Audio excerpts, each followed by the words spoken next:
Tema de hoje: retendo a sinceridade. Sabe, a gente está aqui estudando algumas situações relacionadas a comportamento humano. Já falamos sobre perdoar, amar, sobre ter misericórdia, falamos sobre inveja, falamos sobre sair do automático. Muitas pessoas ainda vivem no automático. E continuando esta série de mensagens, nós vamos estudar hoje sobre sinceridade. E por que reter a sinceridade? Porque a gente vive num mundo de pessoas que não são sinceras. Pessoas que falam uma coisa e faz outra. Pessoas que prometem, que não cumprem o que prometem. E os políticos estão aí para não nos deixar mentir. Prometem mudar, prometem fazer isso, aquilo, e na verdade a gente sabe que a maioria das coisas que se fala são mentiras. Quando a gente fala de sinceridade, essa palavra, pelo dicionário, quer dizer, é uma característica ou condição das pessoas que são sinceras. A sinceridade é uma grande qualidade, faz parte de um comportamento leal que o ser humano tem. E é interessante que, pesquisando sobre isso, a palavra sincera, ela é uma palavra que foi inventada pelos romanos. Os romanos, naquela época ali, um pouquinho pós-Jesus, eles fabricavam certos tipos de vasos. Eles têm essa cultura que é milenar. E eles fabricavam vasos com uma cera especial. E essa cera, às vezes, ela era tão pura, tão perfeita, que ela transformava, os vasos conseguiam ficar bem transparentes. Para distinguir, inclusive, estes vasos, quando eles guardavam dentro lá, colar, uma pulseira, se tivesse no interior do vaso, dava para você enxergar perfeitamente tal a qualidade do material que eles usavam para isso. Então, o romano rico da época, mais vaidoso, ele olhava e falava assim: nossa, como é lindo, parece que até não tem cera.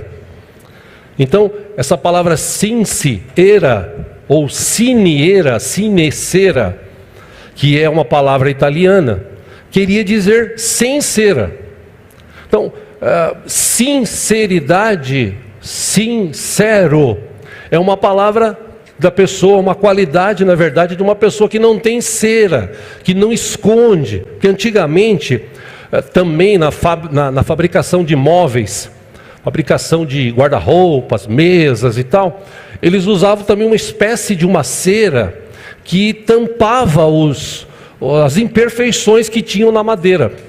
Então, por exemplo, quando a pessoa queria uma madeira, um bem, uma mesa, um guarda-roupa, do modo rústico, ele perguntava: tem cera aí? E ele olhava as imperfeições.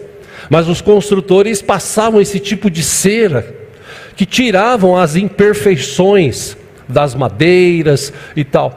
Então, criou-se essa palavra. Inclusive antigamente tinha algumas festas no meio dos romanos, e eles usavam algumas máscaras feitas de cera. E nessas festas, com as máscaras, eles faziam negócios. E é interessante que quando eles negociavam alguma coisa e eles iam acertar, aí ele falava assim: olha, tira a máscara que eu quero olhar para você, sem ceras, ou seja, seja sincero. É um negócio bom? Vamos apertar as mãos? Caso contrário, eles não faziam esses negócios. Então, ser sincero significa estar sem máscara. Por isso que, infelizmente, muitas pessoas hoje vivem as suas vidas de uma forma mascarada. Ele vem mascarar o seu jeito de viver. Então, com essa pergunta que se fazia antigamente, e a gente pode trazer isso para hoje, você tem sido sincero? Você tem sido sincera? A melhor coisa do mundo que a gente pode aprender é ser sincero. E a sinceridade deve fazer parte da vida do cristão. Todo cristão tem que aprender a ser sincero. E claro, também a gente tem que tomar cuidado, né? Porque uma certa vez uma tia vira-se para sua sobrinha e ela pergunta: o que você vai fazer quando for grandona como a titia? Ela falou: vou fazer regime.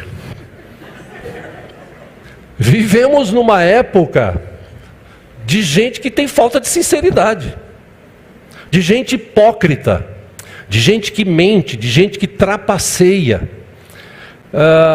Isso faz parte da sociedade. E eu estou tratando esse assunto de comportamento humano aqui na igreja, porque no meio dos cristãos não é para ser assim.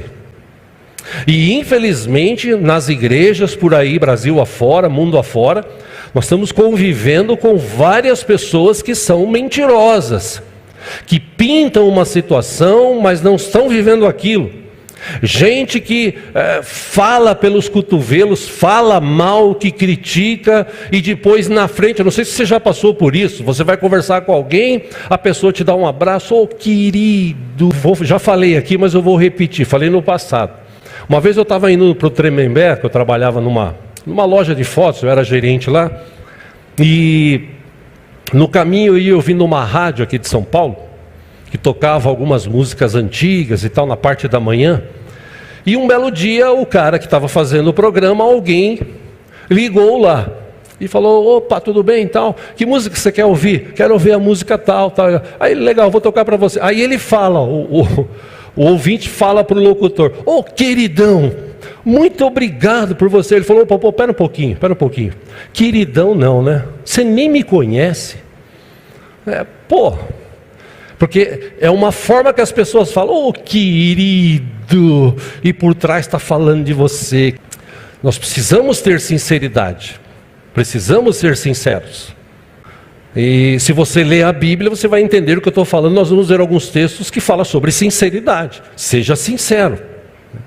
A sinceridade é um atributo que é inerente ao caráter cristão.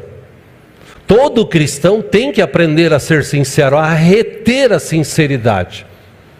Aliás, tem textos bíblicos que nos ensinam que se você firmar um acordo com alguém e você acabar sendo prejudicado, sair no prejuízo, ainda assim mantenha a sua palavra, seja sincero.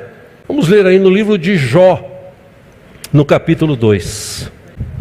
Esse homem foi um homem que Deus tinha um prazer de se relacionar com ele. Deus precisava tratar algo na vida de Jó. Com a permissão de Deus, Jó perdeu tudo o que tinha. Com a permissão de Deus, o diabo chegou lá, você sabe, no capítulo 1 fala sobre isso, estava perambulando pela terra. Chega lá: de onde você vem? De perambular a terra, tal. Aí hoje Deus fala assim: você viu meu servo Jó? Não tem ninguém tão íntegro, tão fiel quanto ele. Então Deus permitiu que o diabo tocasse na vida dele. Ele perdeu os filhos, ele perdeu tudo que tinha. Capítulo 2 agora de Jó, versículo 1. Num outro dia, os anjos vieram apresentar-se ao Senhor, e Satanás também veio com eles para apresentar-se. Reparou em meu servo Jó: não há ninguém na terra como ele, irrepreensível, íntegro, homem que teme a Deus e evita o mal. Ele se mantém íntegro, apesar de você me haver instigado contra ele para arruiná-lo sem motivo. Na verdade, Deus já sabia de tudo. Como eu disse aqui no começo, Deus tinha algo no coração de Jó que ele desejava tratar. E para tratar isso, só ele conhecia, porque só Deus conhece os nossos pensamentos. O diabo não tem poder de ler pensamentos, de conhecer. Deus tem. Deus é onipotente, onipresente, onisciente. Ele tem todo o poder, ele pode estar em todos os lugares ao mesmo tempo, e ele sabe de todas as coisas. Inclusive Davi, no Salmo 139, Davi escreveu: antes da palavra sair da minha boca, o Senhor já sabe o que eu vou falar. Então, Deus já sabe de tudo, Deus já sabia do resultado, tal. Mas nesse diálogo que ele manteve aqui com o diabo, ele falou sobre isso. Então a sua mulher lhe disse: Você ainda mantém a sua integridade? Amaldiçoe a Deus e morra. Ele respondeu: você fala como uma insensata. Aceitaremos o bem dado por Deus e não o mal? Em tudo isso, Jó não pecou com os lábios. Jó foi um cara que ele era temente a Deus, ele buscava Deus. O âmago do texto todo, do capítulo, do livro todo de Jó, o âmago desse livro é: Deus queria tratar algo no coração de Jó. Isso está bem claro, 2, 3 capítulos à frente, ou talvez nesse mesmo. Ele diz assim: o que eu mais temia me aconteceu. E às vezes isso serve para a gente, porque a gente às vezes fala assim: Deus, eu confio em Ti, Deus, eu dependo de Ti, Deus, Tu és o meu Senhor e tal. Mas lá dentro na mente você fica assim pensando: ai meu Deus, e se eu perder meu emprego? Ai meu Deus, e se eu perder meu carro? Ai meu Deus, e se eu perder a minha casa? Eu confio no Senhor, mas e se eu perder? Só essa dúvida já leva você a ter alguns problemas na sua vida. Porque se você diz que você vem na igreja, você se ajoelha para orar, de pé, fala com Deus, que você o ama, que você depende dele, e na sua mente você lá dentro não confia, Deus sabe o que você está pensando. Ou seja, uma das coisas que a gente aprende nesse texto aqui é que você tem que ser sincero diante de Deus. Até porque ninguém consegue enganar Deus. Quando você entrar na presença de Deus, seja sincero. Não fica querendo pintar o pavão para mostrar para os outros, né? Dar uma de espiritual, né? Porque você não precisa fazer isso. Ele reserva a sensatez para o justo.